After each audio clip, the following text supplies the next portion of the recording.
Animals are known for acting a little crazy sometimes. That's why we love them, right? But what if I told you that you could instantly calm your cat down with a simple pinch in the right place? Or even that scary sharks can be made docile and harmless in mere seconds. Well, get ready to be amazed because we're about to check out some surprising things that hypnotize all kinds of animals.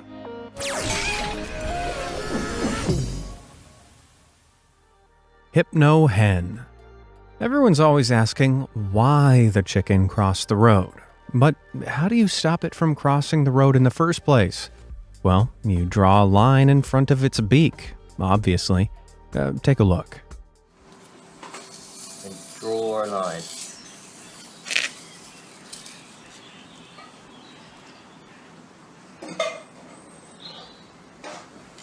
Voila!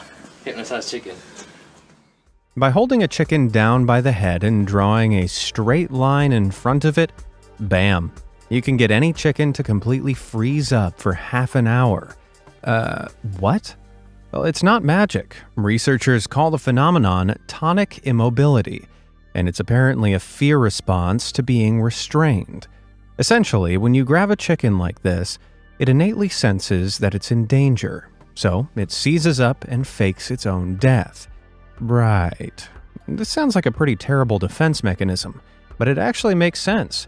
If a predator thinks its prey is dead, it's more likely to relax its concentration, giving the hen an opportunity to break free of its paralysis and escape. Okay, but what's the line got to do with it? Well, it turns out not a lot. The technique actually dates way back to the 1600s, when Italian monk Athanasius Kircher first started the strange practice as an experiment. Kircher would tie hens' feet together and lie them on the ground. After a short struggle, they'd stop moving. Then, Kircher would untie the hens and draw the chalk line. Still, the hens wouldn't move or even attempt to do so. Therefore, Kircher believed that the hens thought the line was the string, still bound to their feet, and accepted their fate. Since then, scientists have proven this to be untrue, and thus also proven that the line does absolutely nothing. Though you gotta admit, it does give the whole trick a certain dramatic flair, which is no doubt why people still do it today. What a bunch of drama queens. Amusing display. Some animals are cute as hell. Others are, well, less so. And I'd put emus firmly in the latter category. In fact, they're absolutely terrifying. But if you ever come across a mob of the winged beasties, don't worry. One simple trick and you'll have them rendered docile and curious rather than aggressive. And no, using a pocket watch like you see in the movies doesn't work. Instead, simply lie back on your shoulders, pedal your legs like you're riding an imaginary bicycle, and, well, see for yourself. Oh my god, she's got about 10 meters. Oh, wonderful. Oh, look, isn't that beautiful? Yeah, I wasn't joking. Bizarrely, this very specific set of actions will trigger emus to become overwhelmingly fascinated with you. So much so, they won't be able to resist coming over and checking out what's going on. Naturally, they're very curious animals, so if they see anything out of the ordinary, they're compelled to investigate. And what's more out of the ordinary than a person lying on the ground, acting like they're riding an upside-down bicycle?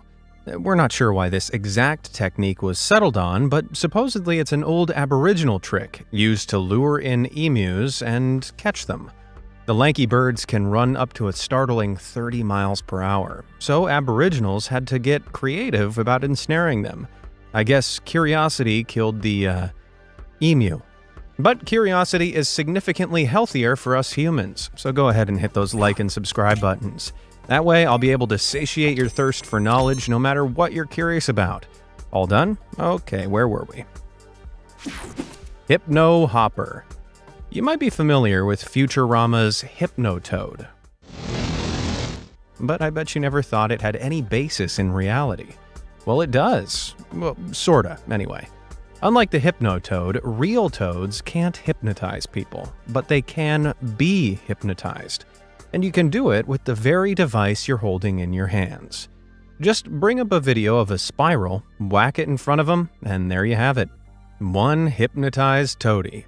Or if you've got more than one phone on hand, you can really trip them out.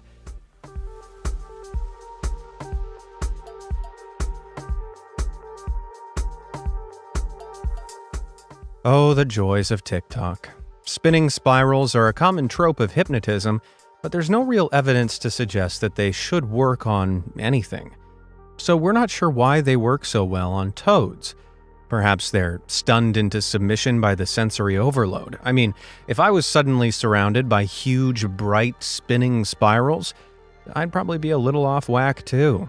Or maybe they just find it too riveting to look away. Charmed, not charming. I don't know about you, but I'm petrified of snakes, which is why you'd never catch me trying my hand at snake charming. Unlike these guys, apparently. I'm not sure who looks crazier, the guy on the left or his punji playing pal. His what now? Well, snake charmers play a special reed instrument called a punji, which they use to entrance their serpents. Or at least it looks like they're entrancing them. When the snake sees the punji, it perceives it as a threat and responds to it as if it's a predator by rising up in a defensive pose. As the snake charmer moves the punji from side to side, the snake matches this movement in case the punji attacks. But the snake won't attack first because snake charmers always use cobras, which are naturally very non-aggressive. As for the music, well, get this, cobras can't even hear it. They don't have external ears, so the most they can pick up are the low-frequency rumbles. The tune is just for dramatic effect. They're not exactly getting hypnotized then, but I still think it counts.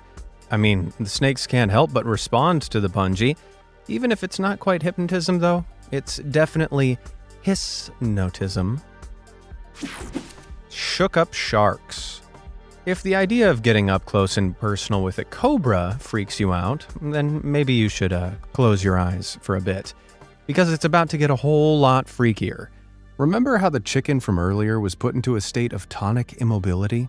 Well, sharks can be put into this state too.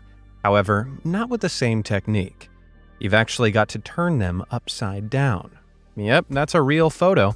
With a hell of a lot of skill, it's possible to flip a shark over, and in doing so, paralyze it. Turning one upside down is thought to trigger the same fear response chickens have when you hold them down, forcing it to enter the trance-like state known as tonic immobility. The muscles of the shark relax, and its breathing becomes slow, deep, and rhythmic. Then, it'll zone out for several minutes as if sleeping. And there you have it, one of the biggest predators of the sea reduced to a floating seafood stick in seconds. Why such a formidable creature would have an innate fear response that renders it completely vulnerable isn't entirely known, though.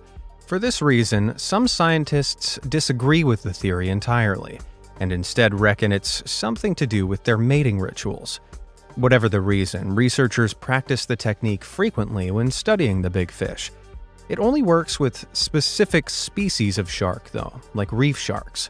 So don't get any ideas if you ever cross paths with a great white. If that happens, well, at least the shark will be getting a good dinner. Controlling cuttlefish.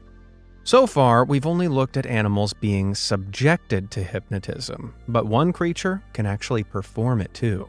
These freaky-looking mollusks are cuttlefish, and their skin is made from millions of specialized cells called chromatophores, which allow them to change color at will. This extraordinary skill is brilliant for camouflage, but they use it for a lot more than just that. When cuttlefish hunt, they transform their whole bodies into bright, pulsating light shows.